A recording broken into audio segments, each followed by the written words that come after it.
નમસ્તે મિત્રો, આજે આપણે વાત કરવાના છીએ જાપાનમાં ગુજરાતી ફેક લગ્ન કરી ફસાયો. ટોક્યો શહેરની રાત હંમેશા ઝગમગતી રહે છે. ઊંચી ઇમારતો, નિયોન લાઇટ્સ, ટ્રેનની ઝડપ, લોકોની ભાગદોડ, દરેક વ્યક્તિ પોતાના કામમાં વ્યસ્ત. પરંતુ આ ઝગમગતી દુનિયા પાછળ ઘણા એવા અંધારા સત્ય છુપાયેલા હોય છે જે બહારથી ક્યારે દેખાતા નથી. આવી જ એક ઘટના છે એક ગુજરાતી યુવકની, જે સપનાઓ લઈને જાપાન ગયો હતો, પરંતુ એક ખોટા નિર્ણયે તેનું આખું જીવન હસમસાવી નાખ્યું હતું. પ્લીઝ મને થોડો સમય આપો, હું બધું આપી દીધું છે, ફોન પર કાપતા અવાજમાં તે બોલી રહ્યો હતો. તેના હાથ ધ્રુજી રહ્યા હતા, કપાળ પર પસીનો, રૂમમાં અંધારું. સામે ફોનમાંથી એક ઠંડો અવાજ આવ્યો. તમે સમય ખતમ કરી દીધો છે. જો પૈસા નહીં આપો તો અમે સીધું ઇમિગ્રેશન અને પોલીસ પાસે જઈશું. પછી શું થશે એ તમે જાણો છો. કોલ કટ થઈ ગયો. રૂમમાં શાંતિ છવાઈ ગઈ, પરંતુ તેના દિલની ધડકન વધી ગઈ. તે જમીન પર બેસી ગયો, માથું પકડીને, અને બસ એક જ વિચાર, હું અહીં કેવી રીતે આવી ગયો. આ બધું શરૂ થયું હતું લગભગ 2 વર્ષ પહેલા. ગુજરાતના એક નાનકડા શહેરમાં રહેતો મયુર પટેલ. મધ્યવર્ગીય પરિવાર, પિતા નાના વેપારી, માતા ગૃહિણી. મયુર બાળપણથી જ હોશિયાર, પણ સપનાઓ મોટા. તેને હંમેશા લાગતું કે ભારતની બહાર જ જીવનમાં કંઈક મોટું કરી શકાય, ખાસ કરીને જાપાન. ટેકનોલોજી, વિકાસ, શિસ્ત, આ બધું તેને આકર્ષિતું. તેણે નક્કી કર્યું કે તે જાપાન જશે, ભલે કંઈ પણ થાય. ઘણા પ્રયાસો પછી તેને સ્ટુડન્ટ વિઝા મળી ગયો. પરિવાર ખુશ, ગામમાં ગર્વ, મારો દીકરો જાપાન જાય છે, પિતા દરેકને કહેતા. મયુર પણ ઉત્સાહથી ભરેલો, પરંતુ તેને ખબર નહોતી કે આ સફર એટલી સરળ નહીં હોય. ટોક્યો પહોંચ્યા પછી શરૂઆતના દિવસો સપનાઓ જેવા લાગ્યા. બધું નવું, બધું અલગ. રસ્તાઓ પર શાંતિ, લોકો નિયમોમાં બંધાયેલા, ટ્રેન સમયસર, કોઈ અવાજ નહીં. મયુરને લાગ્યું કે તે સાચી જગ્યા પર આવ્યો છે, પરંતુ થોડા જ દિવસોમાં સત્ય સામે આવ્યું. ભાષા સૌથી મોટી સમસ્યા બની. જાપાનની ભાષા તેને સમજાતી નહોતી. લોકો અંગ્રેજી ઓછું બોલતા. નાની નાની વાતે માટે પણ મુશ્કેલી. દુકાનમાં જવું, ટિકિટ લેવો, નોકરી શોધવી, બધું જ કઠિન. તે ઘણીવાર ગેરસમજમાં પડી જતો. લોકો તેના પર હસતા નહીં, પરંતુ તેને અંદરથી શરમ લાગતી. તે પાર્ટ ટાઈમ નોકરી શોધવા લાગ્યો. ઘણી જગ્યાએ ગયો, પરંતુ ભાષા ન આવડવાને કારણે રિજેક્ટ થયો. આખરે એક રેસ્ટોરન્ટમાં વાસણ સાફ કરવાની નોકરી મળી. કામ ભારે, પગાર ઓછો, પરંતુ વિકલ્પ નહોતો. તે રોજ કલાકો સુધી કામ કરતો, પછી ક્લાસ, પછી થાકીને રૂમમાં આવતો. જીવન ધીમે ધીમે મુશ્કેલ બનતું ગયું. ભાડું, ખાવાનું, ટ્રાન્સપોર્ટ, બધું મોંઘું. પૈસા ઝડપથી ખૂટવા લાગ્યા. તે ઘરે સત્ય નહોતો કહેતો, ફોન પર હંમેશા કહેતો બધું સારું છે, પરંતુ અંદરથી તે તૂટી રહ્યો હતો. સમય પસાર થતો ગયો. 1 વર્ષ પૂરું થવા આવ્યું. હવે નવી સમસ્યા સામે આવી. તેની વિઝાની અવધિ પૂરી થવાની હતી. કોલેજમાં તેના માર્ક્સ સારા નહોતા, કારણ કે તે કામ અને સ્ટડી બંને સંભાળી શકતો નહોતો. કોલેજે તેને ચેતવણી આપી, જો પ્રોગ્રેશન ન દેખાય તો વિઝા રિવ્યુ નહીં થાય. તેના પગ નીચેની જમીન સરકી ગઈ. જો વિઝા ન મળે તો તેને પાછા ભારત જવું પડશે, અને તે ખાલી હાથ જવા તૈયાર નહોતો. પરિવારની આશા, ગામની ઇજ્જત, બધું તેના માથે હતું. એક દિવસ રેસ્ટોરન્ટમાં કામ કરતી વખતે તેની મુલાકાત એક ગુજરાતી યુવક સાથે થઈ. નામ જીત. તે થોડો સમયથી જાપાનમાં હતો. આત્મવિશ્વાસ ભરેલો. મયુરે તેની સાથે વાત શરૂ કરી. ધીમે ધીમે બંને વચ્ચે ઓળખાણ વધી. એક દિવસ કામ પછી જીતે કહ્યું, તારો ચહેરો જોઈને લાગે છે કે તું કોઈક મોટી મુશ્કેલીમાં છે. મયુરે પહેલા તો ટાળવાનો પ્રયાસ કર્યો, પરંતુ પછી બધું કહી દીધું. વિઝાની સમસ્યા, પૈસાની તંગી, ભવિષ્યનો ડર. જીત થોડો સમય શાંત રહ્યો, પછી સ્મિત કરીને બોલ્યો, જો તારે ખરેખર જાપાન રહેવું છે તો એક રસ્તો છે. મયુર ઉત્કુટ થયો. કયો રસ્તો? જીત ધીમે અવાજમાં બોલ્યો, ફેક લગ્ન. મયુર ચોંકી ગયો. શું નકલી લગ્ન? જીતે સમજવાનું શરૂ કર્યું. જાપાનમાં ઘણા લોકો કરે છે. તું એક જાપાનની છોકરી સાથે કોન્ટ્રેક્ટ મેરેજ કરે, પેપર પર લગ્ન, પછી તને લિંગર લેસ્ટર મળી જાય, વિઝાની સમસ્યા ખતમ. મયુરના મનમાં તરત વિરોધ આવ્યો. આ ખોટું છે, ગેરકાયદેસર છે. જીત હસ્યો. ભાઈ, દુનિયા આવી જ ચાલે છે. સીધા રસ્તે બધું મળતું નથી. મયુર ગુસ્સાઈ ગયો. એક તરફ સાસુ ખોટું, બીજી તરફ સપના અને દબાણ. તે રાતે ઊંઘી શક્યો નહીં. આખી રાત વિચારમાં ગયો. જો હું પાછો જઈશ તો શું થશે? લોકો શું કહેશે? પરિવાર શું વિચારશે? બીજા દિવસે જીત ફરી મળ્યો. વિચાર કર્યો. મયુર ધીમેથી કહ્યું, જો પકડાઈ જઈએ તો? જીતે જવાબ આપ્યો, કંઈ નહીં થાય. બધું સેટ હોય છે. છોકરી પણ પ્રોફેશનલ હોય છે. ફક્ત પૈસા આપવા પડે. કેટલા પૈસા? મયુરે પૂછ્યું. જીતે રકમ કહી. મયુર માટે તે મોટી રકમ હતી, પરંતુ શક્ય નહોતું. આ તારું ભવિષ્ય છે, એક વખત કર, પછી સેટ થઈ જશે, જીતે કહ્યું. મયુરના મનમાં યુદ્ધ ચાલી રહ્યું હતું.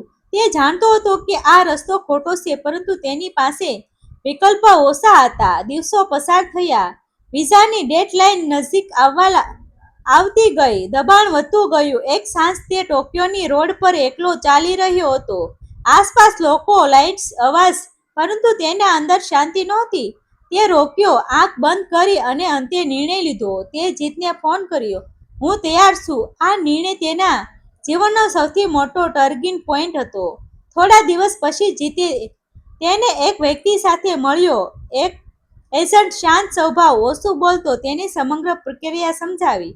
બધું લીંગર દેખાશે. તારે ફક્ત જે કહીએ તે કરવાનું. છોકરી સાથે મળવાનું, થોડા ફોટા, ડોક્યુમેન્ટ, બસ. મયુર બધું સાંભળતો રહ્યો. તેની અંદર ડર હતો, પરંતુ હવે તે પાછો ફરી શકતો નહોતો.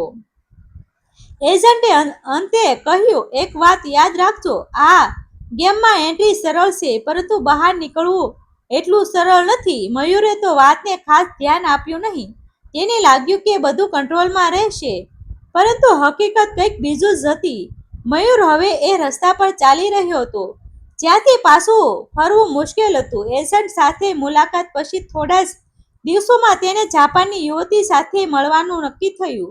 ટોક્યોના એક શાંત કેફેમાં બંનેની પહેલી મુલાકાત થઈ. યુવતીનું નામ યુકી હતું. સામાન્ય દેખાવ, શાંત સ્વભાવ, ઓછું બોલતી. તે એકદમ પ્રોફેશનલ લાગતી રહી હતી. મયુર થોડો નર્વસ હતો, પરંતુ યુકી એકદમ કોન્ફિડન્ટ. તેણે સીધી વાત કરી, આ ફક્ત એગ્રીમેન્ટ છે, કોઈ ઇમોશનલ નહીં. તે નક્કી થયું છે, તે જ થશે. મયુર માથું હલાવ્યું. અંદરથી તે હજુ પણ અચકાતો હતો, પરંતુ હવે તે પાછો જઈ શકતો નહોતો. આગામી અઠવાડિયામાં સમગ્ર પ્રક્રિયા શરૂ થઈ ગઈ. ડોક્યુમેન્ટ તૈયાર થયા, કોર્ટમાં અરજી થઈ. બંનેએ 7 ફોટોગ્રાફ્સ લીધા. એક નકલી કપલની જેમ વર્તવું પડતું. ક્યારેક પાર્કમાં ફરવું, ક્યારેક ફેકેમાં બેસવું, કોઈ જોઈ રહ્યું હોય તો હસવું, વાત કરવી. આ બધું મયુર માટે અજીબ હતું, પરંતુ તે પોતાના ક્ષણ માટે બધું સહન કરી રહ્યો હતો. યુકી માટે આ બધું નોર્મલ હતું, જાણે તે આ કામ વારંવાર કરતી હોય. થોડા સમય પછી કોર્ટ મેરેજ પૂર્ણ થયું. પેપર પર હવે બંને પતિ પત્ની હતા. મયુરના હાથમાં લિંગર ટેસ્ટ આવી ગયું. તેની સૌથી મોટી સમસ્યા હલ થઈ ગઈ. તે દિવસે તેને લાગ્યું કે હવે બધું સારું થઈ જશે. તેને એજન્ટને પૈસા આપી દીધા. બધું ક્લિયર. હવે તે એક નવું જીવન શરૂ કરી શકે. આગામી મહિનાઓમાં તેની જિંદગી ધીમે ધીમે સ્થિર થવા લાગી. તેને એક સારી નોકરી મળી, આવક વધવા લાગી. તે એક નાનું પણ સારું રૂમ લઈને રહેવા લાગ્યો. બહારથી બધું પરફેક્ટ લાગતું. સોશિયલ મીડિયા પર પણ તે ખુશ દેખાતો. યુકી સાથે થોડા ફોટા, સ્માઇલ, નોર્મલ લાઈફ, પરંતુ અંદરથી આ સંબંધ ખાલી હતો. બંને વચ્ચે કોઈ લાગણી નહોતી, ફક્ત એક એગ્રીમેન્ટ. યુકી ક્યારેક સંપર્ક કરતી, ફક્ત જરૂરી હોય તો ત્યારે. કોઈ ફોર્માલિટી માટે, કોઈ ડોક્યુમેન્ટ માટે. બધું કંટ્રોલમાં હતું. મયુર હવે થોડો રિલેક્સ થયો. તેને લાગ્યું કે જોખમ પાછળ રહી ગયું છે, પરંતુ સાચી રકમ હવે શરૂ થવાની હતી. એક દિવસ અચાનક યુકીનો મેસેજ આવ્યો, મારે તારા સાથે વાત કરવી છે. મયુરે વિચાર્યું કે કોઈ ડોક્યુમેન્ટ બાબત હશે. તે તેને મળવા ગયો, પરંતુ આ મુલાકાત અલગ હતી. યુકીનો સ્વભાવ બદલાયો હતો. તે સીધી બોલી, મારે વધુ પૈસા જોઈએ. મયુર ચોંકી ગયો. આ શા માટે? આપણે જે નક્કી કર્યું હતું તે તો મેં આપી દીધું. યુકીનો ચહેરો કડક થઈ ગયો. એ બધું જૂનું હતું. હવે રિસ્ક વધી ગયો છે. મને વધુ પૈસા જોઈએ. મયુરે ગુસ્સો આવ્યો. આ તો એગ્રીમેન્ટમાં નહોતું. યુકી શાંત રહી. થોડા સેકન્ડ પછી તેને ધીમે કહ્યું, જો તું પૈસા નહીં આપે તો હું સીધી પોલીસ પાસે જઈશ. કહી દઈશ કે આ ફેક લગ્ન છે. મયુરનું દિલ ધડકવા લાગ્યું. તેને તરત જ જાપાનમાં કાયદા યાદ આવ્યા. અહીં ગેરકાયદેસર કામ માટે કડક સજા, જેલ પછી ડિપોર્ટ, આખું ભવિષ્ય ખતમ. તે ચૂપ થઈ ગયો. યુકીને પાછળ કહ્યું, ફક્ત પોલીસ નહીં, ઇમિગ્રેશનને પણ કહેશે, અને પછી તું સીધો ભારત પાછો. તેની આંખોમાં કોઈ લાગણી નહોતી, ફક્ત ઠંડો ગણિત. મયુરે નબળા અવાજમાં પૂછ્યું, કેટલા પૈસા? યુકી એક મોટી રકમ કહી. મયુર માટે તે ભારે હતી, પરંતુ ડરના કારણે તેને હા કહી દીધી. થોડો સમય આપ, તે બોલ્યો. યુકીએ કહ્યું, એક અઠવાડિયું. તે દિવસથી મયુરની શાંત ખતમ થઈ ગઈ. તે ફરીથી દબાણમાં આવી ગયો.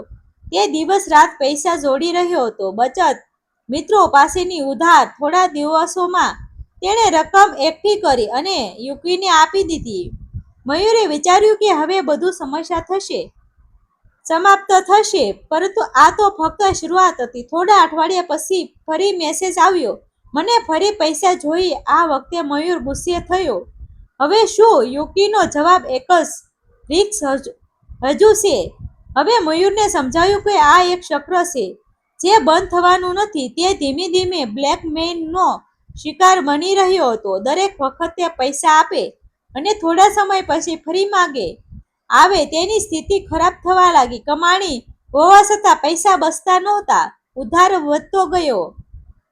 માનસિક તણાવ વધી ગયો. તે ઊંઘી શક્યો નહોતો. કામ પર ધ્યાન રહેતું નહોતું. એક દિવસ તેણે હિંમત કરીને યુકીને કહ્યું, આ છેલ્લી વખત છે. હવે હું પૈસા નહીં આપું. થોડા સેકન્ડ શાંતિ રહી. પછી યુકી હસવા લાગી. તું સમજે છે કે તું એકલો મને રોકી શકીશ? મયુર ગુસ્સાઈ ગયો. એનો શું અર્થ? યુકીએ ધીમેથી કહ્યું, હું એકલી નથી. આ શબ્દ સાંભળીને મયુરના પગ નીચેની જમીન સરકી ગઈ. શું? યુકીએ ફોનમાં કંઈક બતાવ્યું? કેટલીક તસવીરો, કેટલાક લોકો. આ એક નેટવર્ક છે. ઘણા લોકો છે અને તું ફક્ત એક ટાર્ગેટ છે. મયુરનો શ્વાસ અટકી ગયો. તેને સમજાયું કે તે એક મોટા ગેંગમાં ફસાઈ ગયો છે. આ ફક્ત એક છોકરીનો ખેલ નહોતો. પાછળ એક ખાલી સિસ્ટમ હતી જે આવા લોકોને ફસાવે છે. પૈસા ઉઘરે અને પછી ગાયબ થઈ જાય. હવે ડર વધી ગયો, કારણ કે હવે સામે ફક્ત એક વ્યક્તિ નહોતી, એક ગેંગ હતો જે તેની દરેક હરકત જાણતો હતો. તેની માહિતી, તેના ડોક્યુમેન્ટ, બધું તેમના પાસે હતું. તે રાતે મયુર પોતાના રૂમમાં એકલો બેઠો હતો. અંધારું, શાંતિ, પરંતુ અંદરથી તોફાન. તેને પોતાના હાથમાં ફોન લીધો, મેસેજ ખોલ્યા. યુકીના ધમકીઓ, પેમેન્ટના સ્ક્રીન શોટ, બધું સામે હતું. તેના મનમાં એક જ પ્રશ્ન, હવે શું? તેને સમજાયું કે જો તે આ રીતે પૈસા આપતો રહેશે તો ક્યારેય છુટકારો નહીં મળે, પરંતુ જો તે રોકાય તો તેની જિંદગી ખતરામાં પડી શકે. તે રાતે મયુર માટે નિર્ણયની રાત હતી. ડર હવે હદ પાર કરી ગયો હતો, પરંતુ અંદર ક્યાંક ગુસ્સો પણ જન્મી ગયો હતો. હું આ રીતે જીતતો રહી શકતો નહીં, તેને પોતાના મનમાં કહ્યું. બીજા દિવસે તેને એક વિશ્વાસપાત્ર ભારતીય મિત્રને સંપર્ક કર્યો. શરૂઆતમાં તે ડરતો હતો, પરંતુ આખી સચ્ચાઈ કહી દીધી. મિત્રએ તેને સલાહ આપી, આથી ભાગીશ તો જીવનભર ભાગતો જ રહીશ. કાયદાની મદદ લે. થોડા દિવસ વિચારીને મયુર હિંમત ભેગી કરીને તેણે એક લીગલ સલાહકારનો સંપર્ક કર્યો. સમગ્ર કેસ સમજાવ્યો, બધા પુરાવા બતાવ્યા, મેસેજ, પેમેન્ટ, કોર્ટ રેકોર્ડ. સલાહકાર એ સ્પષ્ટ કર્યું, તું ખોટું કર્યું છે, પરંતુ તું એકલો દોષી નથી. આ ગેંગ છે. જો તું સલાહકાર આપશે તો તારી સજા ઓછી થઈ શકે. આ શબ્દોએ મયુરને એક આશા આપી. થોડા સમય પછી મામલો પોલીસ સુધી પહોંચ્યો. તપાસ શરૂ થઈ. યુકી અને તેના જોડાયેલા લોકો પર નજર રાખવામાં આવી. ધીમે ધીમે સચ્ચાઈ બહાર આવવા લાગી. આ એક સખંડિત ગેંગ હતો. તે વિદેશ લોકોને ફેક લગ્નમાં ફસાવીને પછી બ્લેકમેલ કરતો. કેટલાક લોકો ઝડપાયા, કેટલાક ભાગી ગયા. યુકી પણ તપાસમાં આવી. મયુરને પણ કાનૂની પ્રક્રિયા ભોગવવી પડી. પૂછપરછ, દબાણ, પરંતુ હવે તે સત્ય તરફ હતું. આ સૌથી મોટો ફેરફાર હતો. અંતે મયુરને જેલથી બચાવ મળી ગયો, પરંતુ તેને જાપાન છોડવું પડ્યું. તે ભારત પાછો ફર્યો, ખાલી હાથ, પરંતુ એક મોટા પાઠ લઈને. તે હવે સમજ્યો, શોર્ટકટ ક્યારેય સાચી મંજિલ સુધી નથી પહોંચાડતા. ખોટા રસ્તે મળેલી સફળતા હંમેશા ભય સાથે આવે છે, અને એક ખોટા નિર્ણય આખું જીવન બદલાવી શકે છે. આજે જે ટોક્યોની ચમકતી લાઇટ્સ પાછળ આવી ઘણી કહાનીઓ છુપાયેલી છે. દરેક ચમકતી વસ્તુ સોનું નથી હોતી, અને વિદેશમાં સેટલ થવાનો સપનો જોતા પહેલા સત્ય જાણવું ખૂબ જરૂરી છે, કારણ કે એક ખોટું પગલું તમને એવી જગ્યાએ લઈ શકે છે જ્યાં સુધી પાછા ફરવું બહુ મુશ્કેલ બની જાય છે. ડિસ્ક્લેમર: આ સ્ટોરી વિદેશમાં ભારતીયો સાથે બનતી ઘટનાઓ આધારિત કાલ્પનિક રચના છે. પાત્રો અને સ્થળના નામ કાલ્પનિક છે. આભાર મિત્રો. ગમે તો શેર કરી દેજો.